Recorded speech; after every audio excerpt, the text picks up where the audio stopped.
Bonjour ou bonsoir chers frères et sœurs, j'espère que vous allez bien. Eh bien, nous allons partager un message que j'ai sur le cœur depuis quelque temps déjà.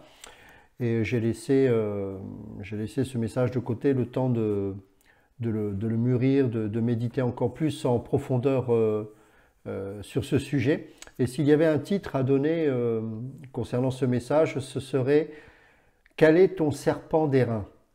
Quel est ton serpent d'airain? Et je voudrais, avant de commencer le message, qu'on puisse lire ensemble un passage dans le livre des Nombres au chapitre 21, à partir du verset 1.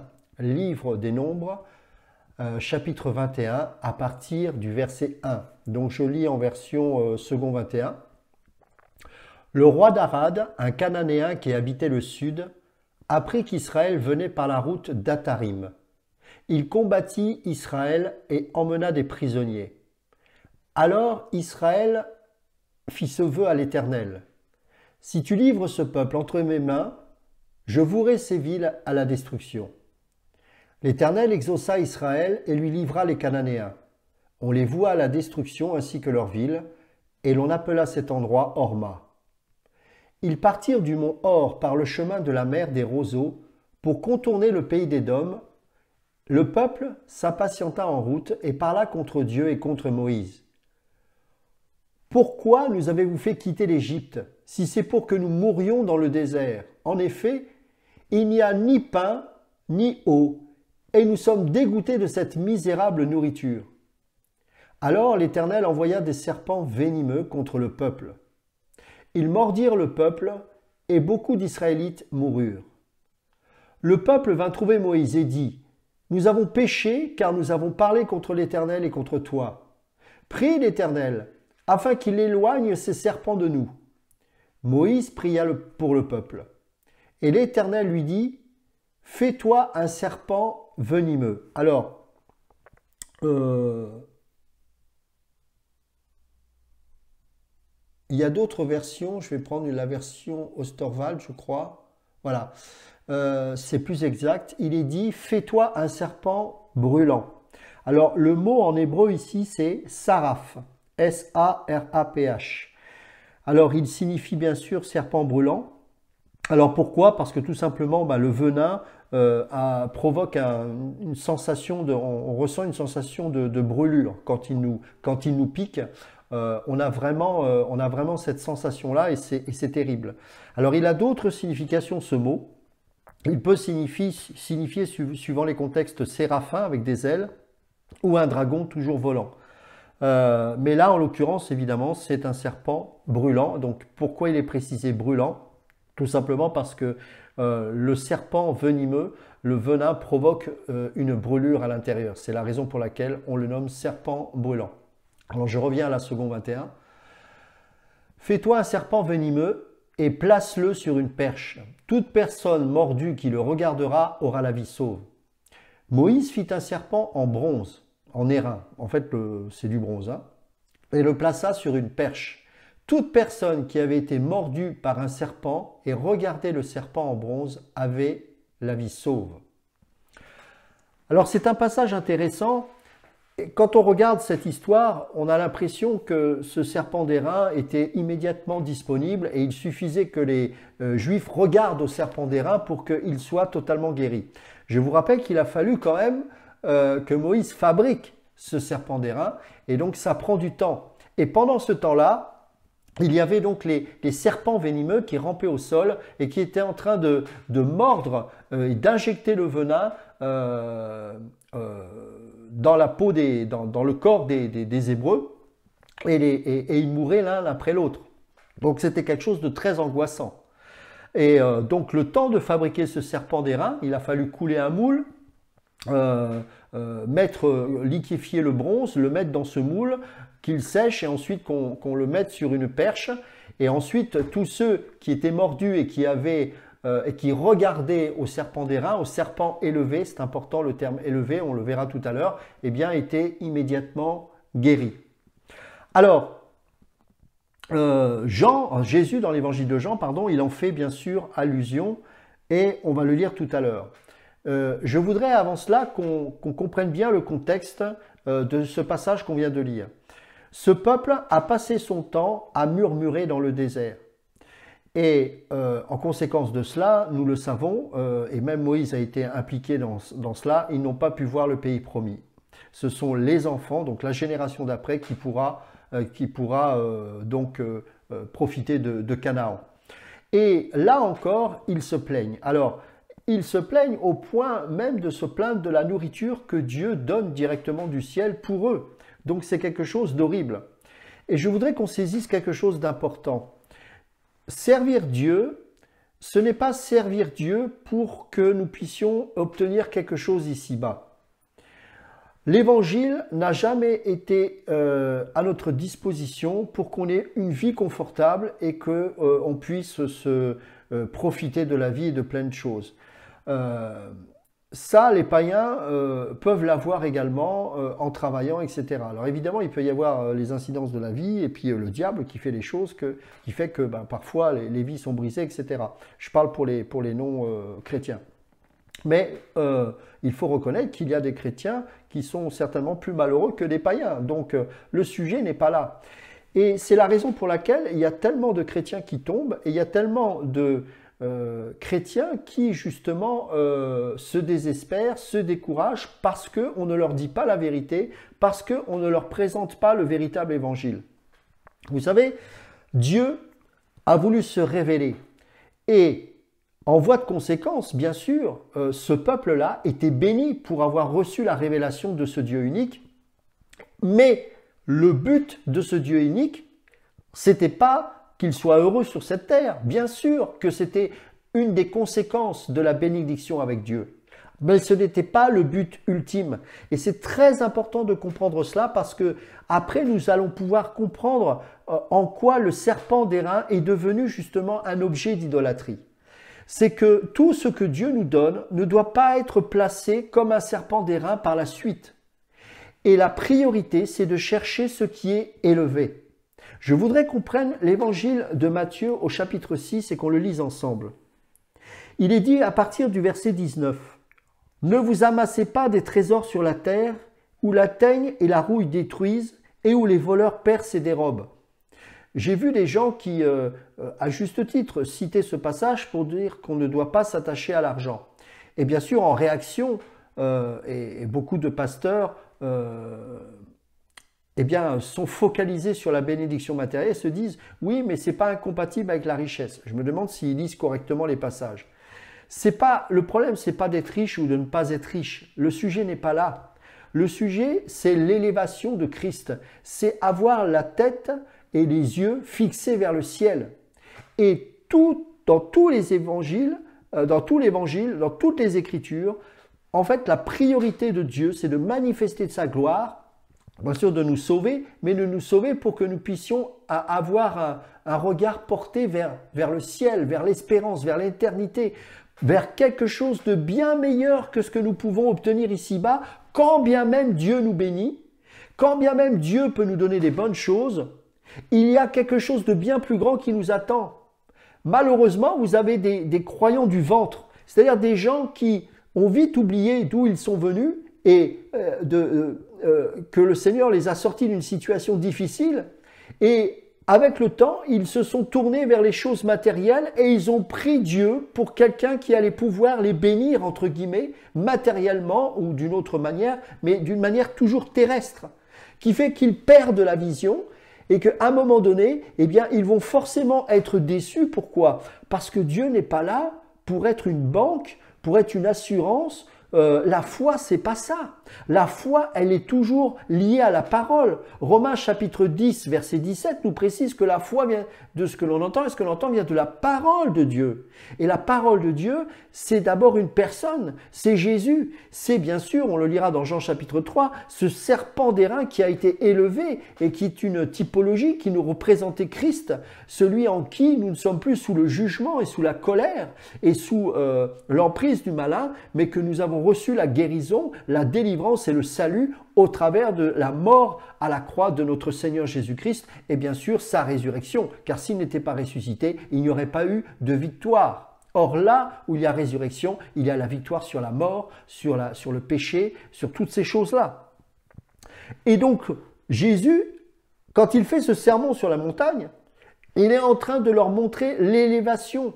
Et d'ailleurs, il joint la prédication, enfin le geste et le lieu géographique à sa prédication, puisqu'il est sur une montagne. Alors évidemment, c'est aussi pour que ce soit plus pratique, pour que sa voix se porte, parce qu'il n'y avait pas de micro, et il y avait beaucoup de personnes qui entendaient son message. Mais n'oubliez pas qu'il s'adressait d'abord aux disciples qui étaient avec lui. Et sur cette montagne, pour montrer qu'il leur parle de l'élévation, et que même la loi mosaïque n'est que l'ombre des choses à venir, et qu'il y avait bien plus élevé, bien plus haut, qui était la personne de Christ lui-même, qui prêche sur cette montagne, et qu'il est en train de leur dire « Soyez libres, soyez des citoyens des cieux ». C'est pour ça qu'on doit pardonner nos ennemis, qu'on doit donner notre manteau. Alors évidemment, c'est une image, hein, bien évidemment. Mais donner notre manteau et le laisser à celui qui nous dépouille, dans le sens où débarrassez-vous de tout ce qui vous lie à cette terre. C'était ça le message de Matthieu chapitre 5 et Matthieu chapitre 6. Et on a du mal à comprendre et à accepter ces choses. Et tant que nous ne l'accepterons pas, ce message, nous ne serons jamais heureux sur cette terre. Parce que nous cherchons toujours à obtenir des choses pour satisfaire notre ego, pour satisfaire notre chair, pour satisfaire notre personne, notre moi. Mais nous serons toujours déçus parce que ces choses-là vont et viennent. Et le Seigneur n'est pas lié ni attaché à ces choses. Il utilise ces choses parce que parfois dans notre immaturité, nous avons besoin d'être encouragés et de voir que dans un premier temps, comme un petit bébé, on a besoin de récompenses. Mais à un moment donné, il faut grandir.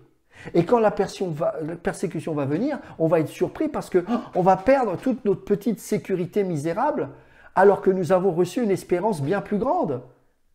Nous avons reçu le ciel, nous allons avoir une demeure qui est bien plus merveilleuse que celle qui nous est donnée ici-bas. C'est pour ça que là encore, le Seigneur, il nous dit, mais moi-même, je n'ai pas où reposer ma tête. Et vous-même qui me suivrez, rappelez-vous l'homme riche, il te manque une chose, va, vends tout ce que tu as, puis suis-moi, sois libre, sois un citoyen des cieux. Et là, il dit, ne vous amassez pas des trésors sur la terre, où la teigne et la rouille détruisent, et où les voleurs percent et dérobent. Mais amassez-vous des trésors dans le ciel, où la teigne et la rouille ne détruisent point, et où les voleurs ne percent ni ne dérobent. J'ai souvent cité cet exemple, mais rappelez-vous, lorsque Titus regarde les Juifs se faire massacrer par les Romains lorsqu'il prend Jérusalem, il regarde et il dit à ces gens, à ses proches, mais qu'est-ce qu'on peut faire contre un peuple qui n'a pas peur de mourir? On devrait dire ça de nous, les chrétiens, mais regardez comme on a peur de tout. C'est quand même incroyable. Pourquoi? Parce qu'on a voulu se mettre un évangile à notre portée, alors que cet évangile n'est pas compatible avec nos désirs charnels. C'est impossible. Il faut des prédicateurs de la croix, des gens qui arrêtent de prêcher du New Age, qui arrêtent de faire du coaching en permanence et conseils sur les couples, et conseils sur ceci, et conseils sur cela. Prêcher Christ et Jésus-Christ crucifié. Préparer le peuple aux difficultés à venir afin qu'il soit justement libéré de cette persécution, qu'il puisse non plus les voir comme un malheur, mais comme une bénédiction. Parce que nous sommes des citoyens des cieux. Nous devons prendre position dans ce monde, pas pour faire de la politique, pas pour être gilet jaune, je ne sais pas quoi, ça n'a aucun intérêt. Mais prendre position par rapport à notre foi, être ferme dans nos convictions. N'attendons pas d'avoir une puce pour dire qu'on va la refuser, car elle est déjà inscrite dans notre conscience pour ceux qui se laissent accaparer par le monde. Beaucoup sont déjà imprégnés de la marque. Alors, je ne parle pas des chrétiens, mais je parle des non-chrétiens. Mais des chrétiens sont malgré tout influencés par ce système-là. Et nous devons marcher avec la parole de Dieu. Et c'est ça qui nous fait marcher à contre-courant. Ça demande du caractère. Ça demande du caractère. L'œil est la lampe du corps. Alors, je vais trop loin, excusez-moi, je reprends le verset 20.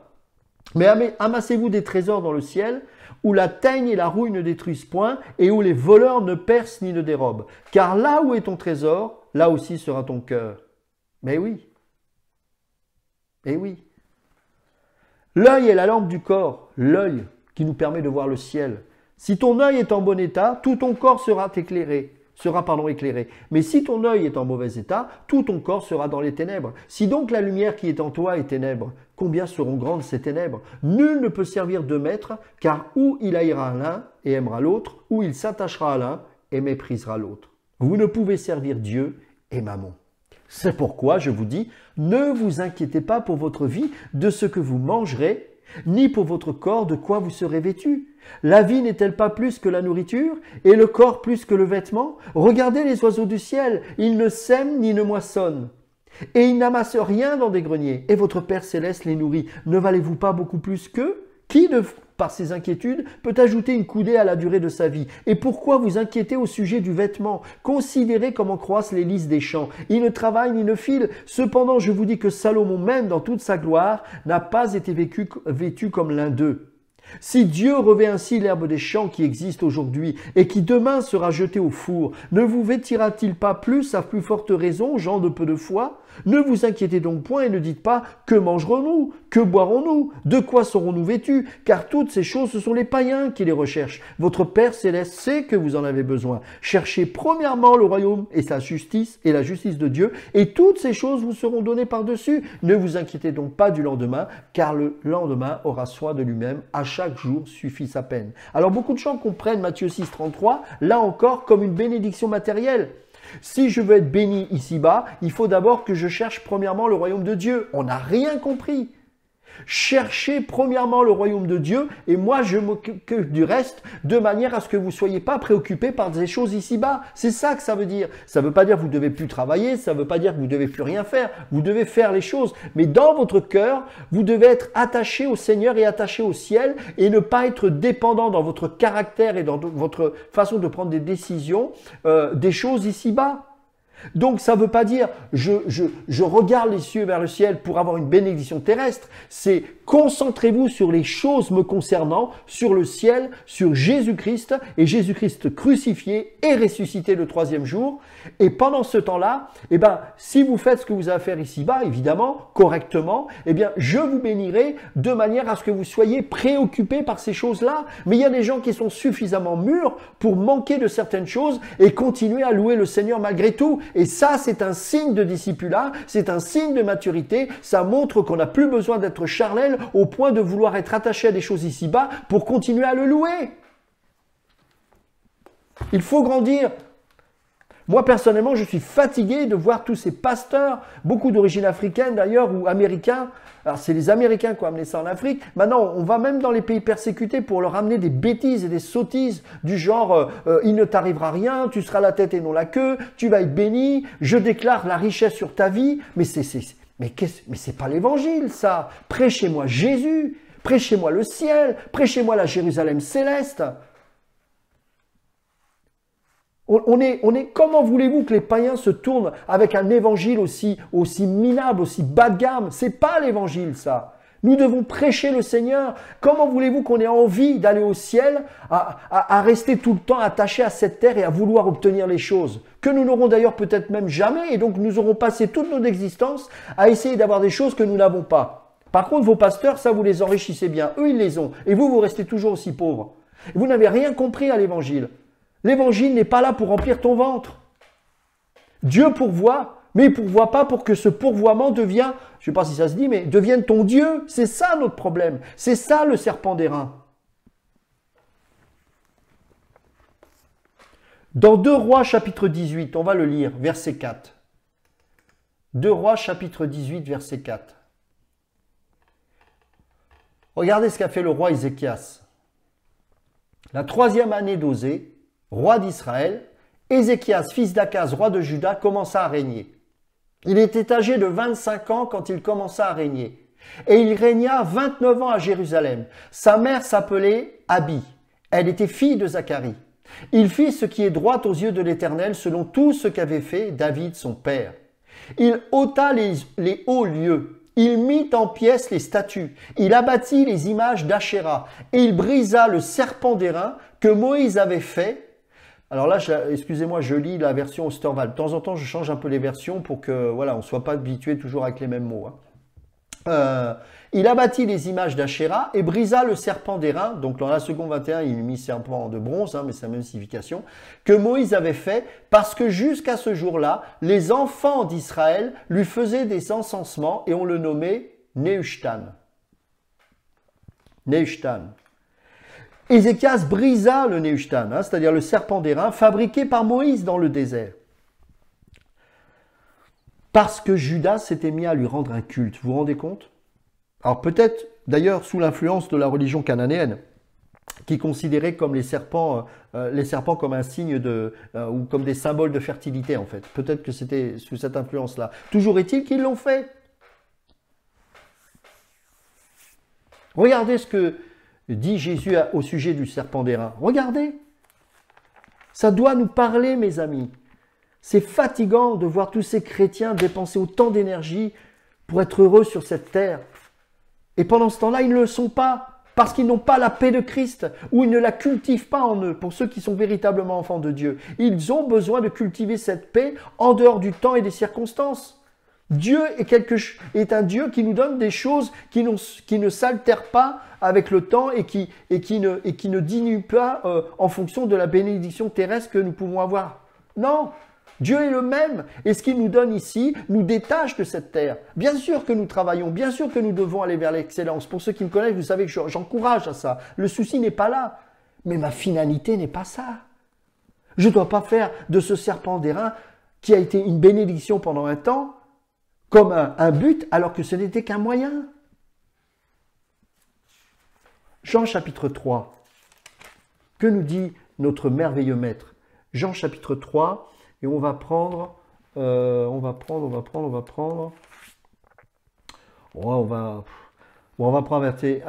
à partir du verset 1, pour bien comprendre le contexte. Donc Jean chapitre 3, verset 1.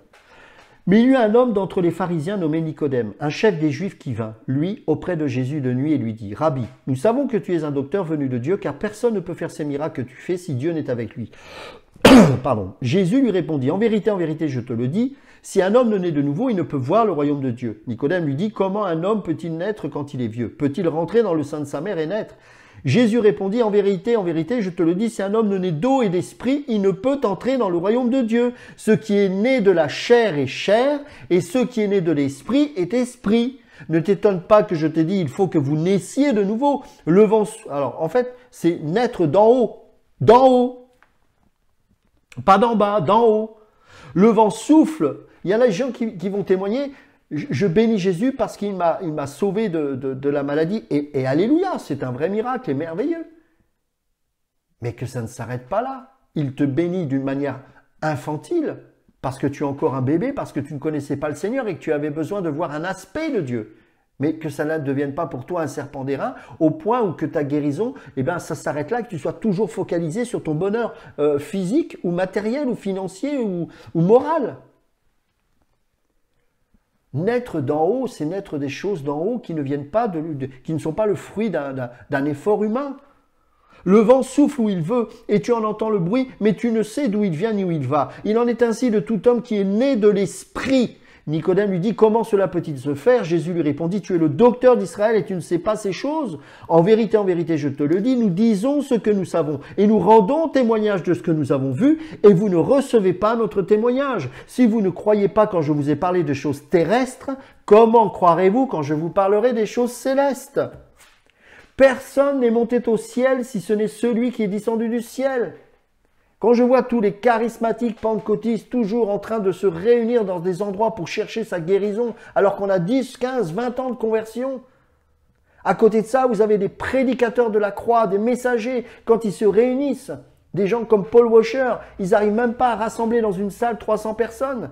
Mais quand vous avez ces espèces de sorciers qui viennent, 3400 personnes viennent, 3000, 4000, 5000 personnes viennent pour entendre des sottises. Au bout de 20 ans, tu as encore besoin de voir un miracle, mais c'est complètement immature. Il faut que le caractère de Christ se forme en nous pour que la parole de Dieu puisse imprimer le caractère de Christ en nous. Et ça vient au travers des épreuves, parce que la mise à l'épreuve de votre foi produit la patience. Mais il faut que la patience accomplisse son œuvre parfaite, afin que vous soyez parfaits et accomplis et qu'il ne vous manque rien. Jacques chapitre 1. La parole de Dieu utilise ces choses-là pour imprimer le caractère de Christ. Parfois on pleure, parfois c'est difficile, et c'est normal qu'on demande au Seigneur, délivre-moi, sauve-moi de certaines choses. Mais en même temps, nous devons accepter aussi que parfois le Seigneur utilise ça pour imprimer son caractère en nous, parce qu'il veut nous préparer à régner, mais pas ici-bas au ciel. Quand il y a des gens qui veulent « Ah, le kingdom now, c'est la chair now », c'est tout ce que ça veut dire. La chair maintenant, c'est tout ce que l'on prêche aujourd'hui. Ça fait honte au Seigneur, je suis désolé de vous le dire, ça fait honte au Seigneur. On aime, vous savez, il suffit que je vienne en costume avec une belle salle près de Paris, en prêchant 2-3 trucs un peu marketés, un peu de coaching, et c'est bon, on remplit une salle, et on se fait de l'argent. Mais qu'est-ce que je dirais devant le Seigneur si je vivais ainsi? Les prédicateurs de la croix sont malheureux, parce qu'ils prêchent dans le désert. Mais je sais qu'il y a toujours un reste, et c'est pour ce reste-là que les gens continuent à prêcher la saine doctrine. Allez là où vous allez être correctement enseigné. Venez de manière régulière suivre des enseignements qui vont forger votre caractère. Et ainsi vous allez grandir et ne plus rechercher comme des bébés le petit lait. Et regardez ce que dit Jésus, verset 13. Personne n'est monté au ciel si ce n'est celui qui est descendu du ciel, le Fils de l'homme qui est dans le ciel. Et comme Moïse éleva le serpent dans le désert, il faut de même que le Fils de l'homme soit élevé, afin que quiconque croit en lui ait la vie éternelle. Bon, après, Jean 3,16, vous connaissez ce passage. Personne n'est monté au ciel. En fait, ce verset contredit les prétentions des autres religions qui prétendent avoir reçu des révélations de la part de Dieu, des grandes révélations, comme certains gourous encore aujourd'hui et qui se disent évangéliques. Jésus insiste sur le fait que personne n'est monté au ciel et en est revenu pour rapporter aux autres ce qu'il avait vu des réalités célestes. 2 Corinthiens chapitre 12. 2 Corinthiens chapitre 12. Versets 1 à 4. 2 Corinthiens chapitre 12, versets 1 à 4. Il faut se glorifier. Cela n'est pas bon. J'en viendrai néanmoins à des visions et à des révélations du Seigneur. Je connais un homme, c'est Paul qui parle, en Christ qui fut, il y a 14 ans, ravi jusqu'au 3e ciel. Si ce fut dans ce corps, je ne sais. Dans son corps, je ne sais. Si ce fut hors de son corps, je ne sais. Dieu le sait. Cet homme, c'est Paul. Bien évidemment, il parle de lui. Mais Paul est tellement humble.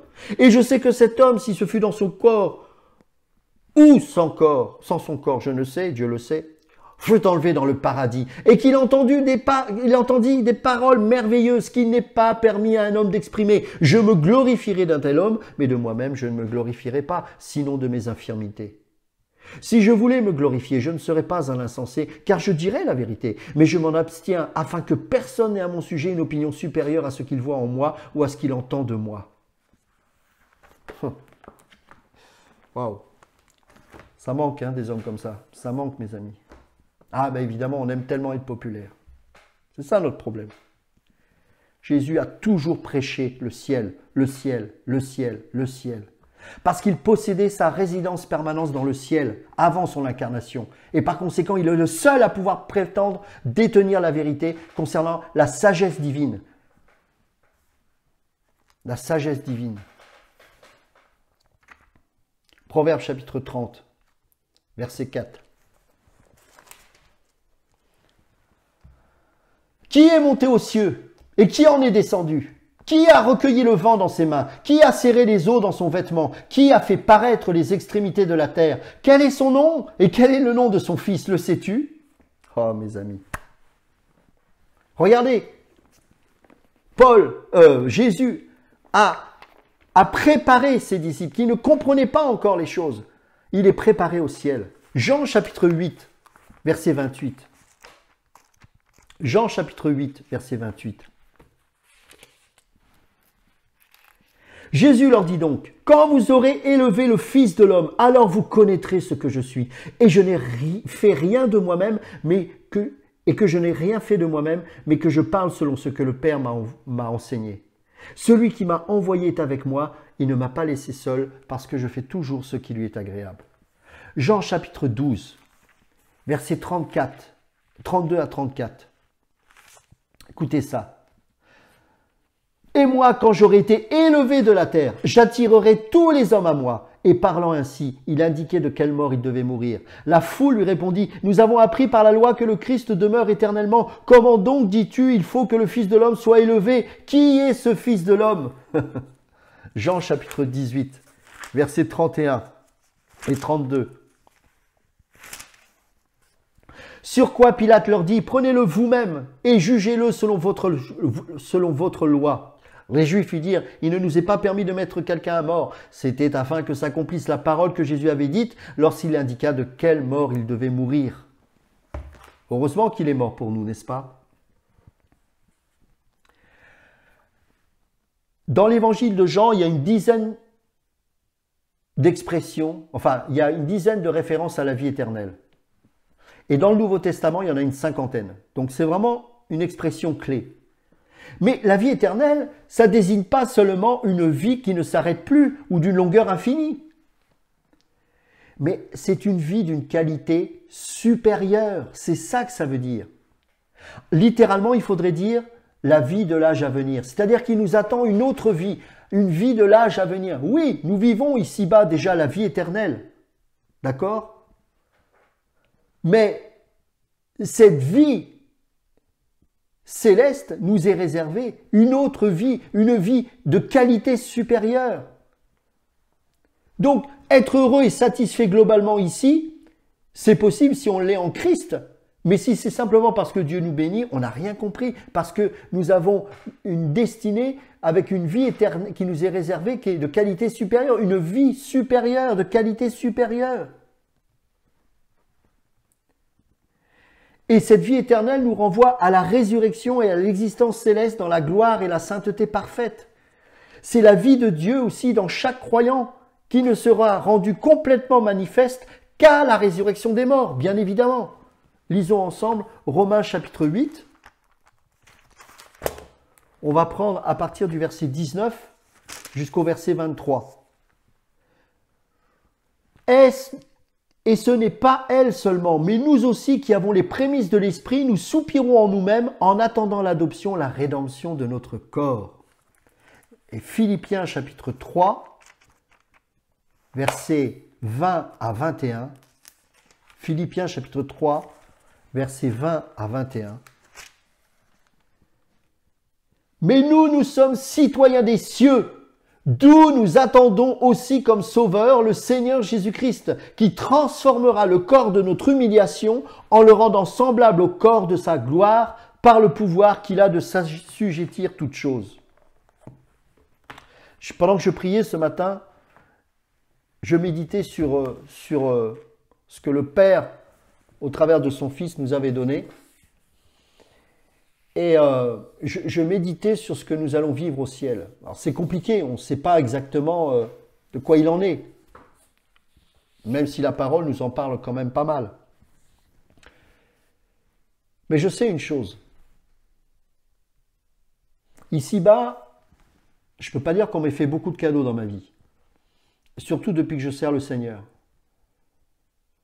On m'insulte, on me critique et franchement, je n'ai pas à me plaindre par rapport à ce que vit l'Église persécutée, ce qu'ont vécu nos pères dans la foi, etc. Et je me garderai bien de me comparer à eux. Vraiment, ce serait indécent. Mais quand même, chacun, on a nos souffrances et nos blessures. Et ce qui m'encourage, c'est que je me dis, mais si j'avais été adulé, aimé, encouragé tout le temps, alors heureusement, j'ai ma femme et mes enfants et c'est vraiment mon foyer qui est là pour me... au-delà du Seigneur, bien évidemment, mais qui m'encourage beaucoup, etc. Et ça, c'est vraiment une bénédiction pour moi. Mais au-delà de ça, c'est vrai qu'on prend des coups. Mais je me dis, au ciel, je serai aimé. Pas en fonction de ce que j'aurais fait ou pas. Le Seigneur m'aime pour ce que je suis et pour ce qu'il a fait en moi. Bien sûr, j'aurai des récompenses ou pas en fonction de ce que j'aurais fait ici-bas. Mais le ciel m'est réservé d'une manière ou d'une autre. Et ça me montre bien que c'est pas parce que je vais faire telle ou telle chose que le ciel va m'être grandement ouvert. Dans Matthieu 7, beaucoup de gens se vantent d'avoir chassé des démons, etc. Et le Seigneur lui dira, je ne vous connais pas parce que je ne vous ai jamais connu avant même que vous naissiez. Vous étiez des étrangers pour moi parce que vos œuvres parlent d'elles-mêmes. Vous êtes des ténèbres.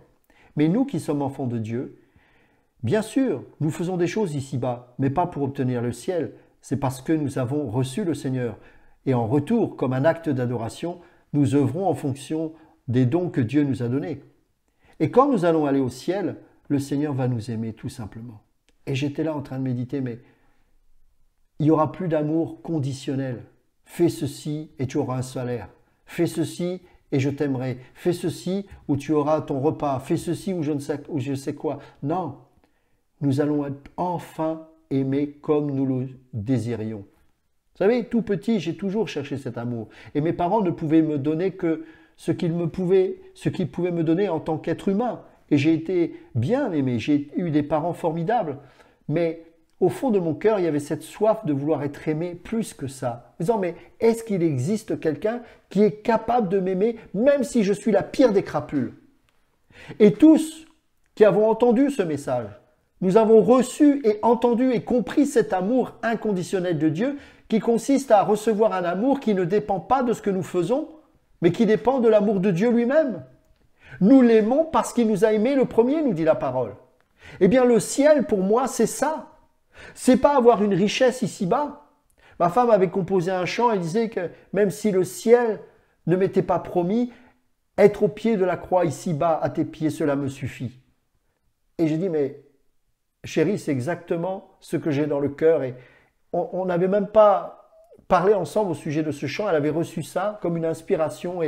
Et quand j'ai entendu ce chant, j'avais envie de pleurer parce que je dis, mais c'est exactement ce que je ressens. Je n'ai pas besoin d'une Jérusalem céleste parce que je sais que la Jérusalem céleste, c'est Christ lui-même. Je n'ai pas besoin d'une grosse voiture, d'un chariot de feu là-haut, même si je vais être comme Superman et voler, je ne sais quoi. C'est être dans l'amour de Dieu, c'est de se savoir enfin aimer, sans condition. Mais à la différence d'ici-bas, c'est que nous allons le goûter expérimentalement. Nous allons en plus le vivre pour l'éternité. C'est quelque chose d'extraordinaire de se savoir aimer sans que tu fasses quoi que ce soit. Tu seras peut-être un peu comme l'apôtre Jean l'a été ici-bas pendant un temps, avec la tête penchée sur la poitrine du maître. Je ne sais pas. Toujours est-il que il ne va pas être comme un père fouettard. Ça y est. Et tu comprendras par où tu es passé ici sur cette terre. Il a fallu que tu souffres. Il a fallu que tu sois préparé. Il a fallu que, malgré tes emprisonnements, malgré tes maladies, malgré tes persécutions, malgré tes rejets, eh bien, Christ en toi était en train, au travers de sa parole, de te fortifier dans la foi, d'imprimer son caractère, afin que quand tu vas régner avec lui au ciel, tu vas enfin comprendre la grandeur et la puissance de son amour pour toi.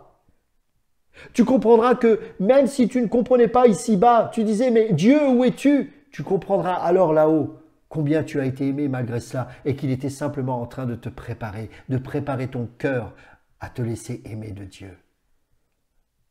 Parce que là-haut, il n'y aura plus besoin d'être béni matériellement pour que tu comprennes combien Dieu t'aime. Quel est ton serpent d'airain? Mon frère, ma sœur, il faut que tu comprennes une chose. Le moyen n'est pas le but. L'objet n'est pas l'auteur. La manifestation n'est pas l'origine. La création n'est pas l'auteur de celle-ci. Et la créature n'est pas l'auteur de celle-ci. Le serpent d'airain a été pendant un temps un moyen de salut. Mais ce moyen-là n'était pas le but. Ce moyen-là n'était pas l'origine. C'est l'origine qu'il fallait adorer, c'est Dieu. Ce moyen, Dieu l'a utilisé pendant un temps. Et il a fallu le détruire pour qu'il ne devienne plus pas un but et qu'il ne prenne pas la place de Dieu. Qu'est-ce qui a pris la place de Dieu dans ton cœur? Ton église? Ton épouse? Ton ministère? Ton travail? Ta bénédiction? Oh, Dieu te l'a peut-être accordé. Dieu t'a peut-être donné une femme. Mais est-ce que tu dois lui donner une place qu'elle n'a pas à prendre, qu'elle doit être une aide pour toi et qu'ensemble, vous devriez accomplir la volonté de Dieu? Mais non, tu t'en es fait une sainte, une idole. Ce que Dieu t'avait donné comme une bénédiction est devenu ton serpent d'airain. Ton Église. L'Église, elle est indispensable, elle est nécessaire en tant que corps, pas en tant que tête. L'Église n'est pas là pour se substituer à l'origine de l'Église. Jésus a dit, je bâtirai mon Église. C'est ce je-là qui doit être adoré. C'est Jésus qui est l'auteur, qui est la tête de son corps. Mais ton Église, est-ce qu'elle a pris la place de Jésus? J'ai bien peur que oui. Dans beaucoup d'églises, Jésus n'y est plus. Dans beaucoup d'églises, c'est l'Église qui est devenue Jésus. L'Église est devenue Dieu. L'Église est devenue ce serpent d'airain qui a besoin d'être détruite parce que c'est une Église d'hommes. Ton ministère, tellement important. On se sent tellement indispensable. T'es-il venu à l'idée que tu peux disparaître, que le monde continuera à fonctionner et que les chrétiens continueront de louer et d'aimer Dieu avec ou sans toi?